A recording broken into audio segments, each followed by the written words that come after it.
Hello and welcome to 3.TV. I am Vishakha Thakur. Stablecoin issuer Tether is reportedly in talks with congressional lawmakers in the United States to help craft stablecoin regulatory policies at the federal level. So, according to the Fox Business reporter Eleanor Terrett, Tether has been working with representatives Brian Steele, chairman of the House Financial Committee Subcommittee on Digital Assets, and French Hill on the Stable Act introduced by both congressmen on Feb 6.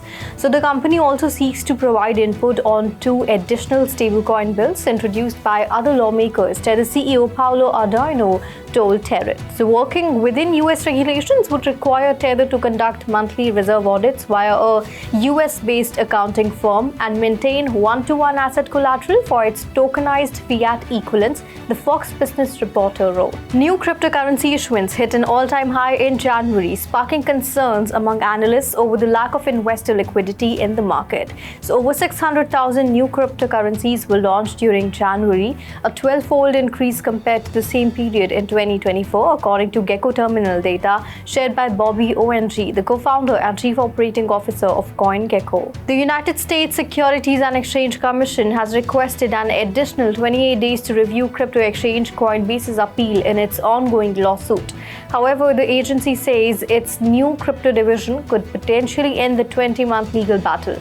Coinbase agreed to the SEC's request to extend its response deadline from Feb 14 to March 14. It comes only days after SEC and crypto exchange Binance requested the judge pause the case between two parties for 60 days, also citing the Crypto Task Force's work in developing a regulatory framework. West Virginia State Senator Chris Rose has submitted a bill titled the Inflation Protection Act of 2025 to allow the state's treasury to invest a portion of its holdings into digital assets or precious metals. The bill submitted on Feb 14 creates provisions for the West Virginia Treasury to invest in any digital asset with a market cap of over $750 billion, including stablecoins. So according to the bill, the Treasury can only invest 10% of its total funds into digital assets and precious metals, and additionally, the state can hold the assets on-chain or through exchange-traded funds or ETFs.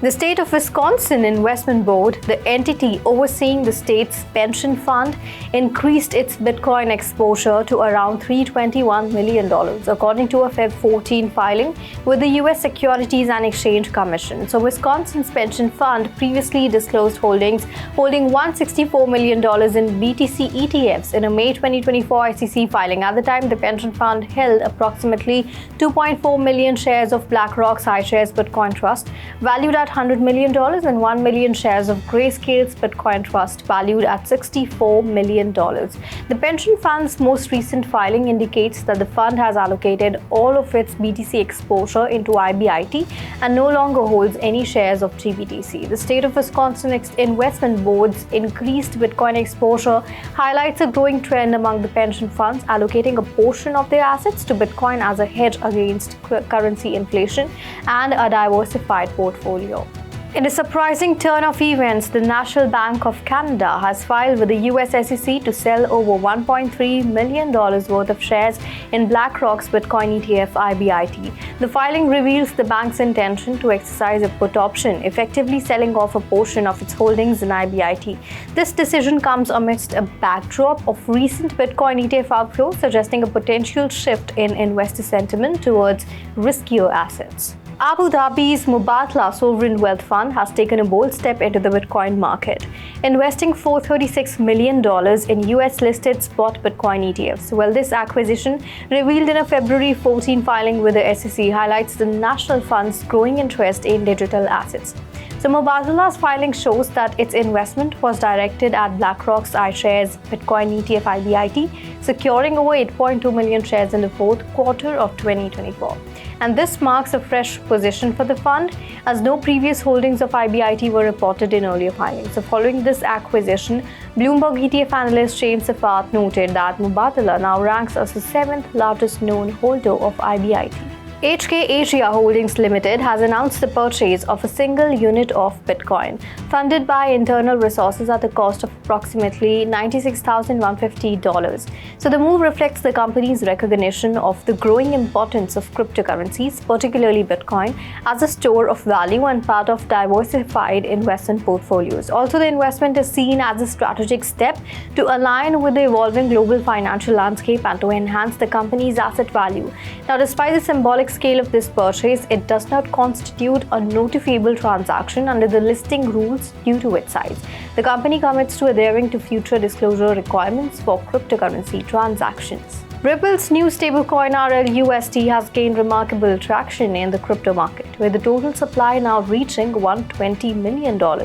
Well, this growth trend of RLUSD underscores the increasing popularity of regulated stablecoins, especially within the XRPL ecosystem. As reported by CryptoQuant, XRP's value surged 12.8% over the past week, illustrating a direct correlation between RLUSD's performance and XRP's market movement. So, recent stats indicate a substantial rise in XRP adoption, evidenced by an increase of over 300,000 addresses in the past month, bringing the total to 6.6 million. More than 50 traditional companies, including financial institutions like Deutsche Bank and PayPal brands like Louis Vuitton and Adidas, are developing crypto-specific applications on Ethereum and its L2 network, according to a report by Galaxy Digital Vice President of Research Christine Kim. Well, these efforts focus on non-speculative use cases such as real-world asset tokenization, NFTs, and Web3 gaming, bypassing general crypto infra like exchanges. So Ethereum leads in RWA tokenization, posting nearly 10 times the value of assets compared to rival blockchain Stellar, per Galaxy Research. Of 20 financial institutions building crypto infra, 13 issue RWAs, including BlackRock's Ethereum-based fund BUIDL, and stablecoins also thrive on Ethereum, with PayPal's PYUSD and Robinhood's USDG driving a 70% supply surge in 2024. Well, Ethereum commands over 50% of the $400 billion stablecoin market. So that's all in the bulletin today. Keep watching 3.0 for more such updates, and do log on to our website www.3watchtv.io or scan the QR code.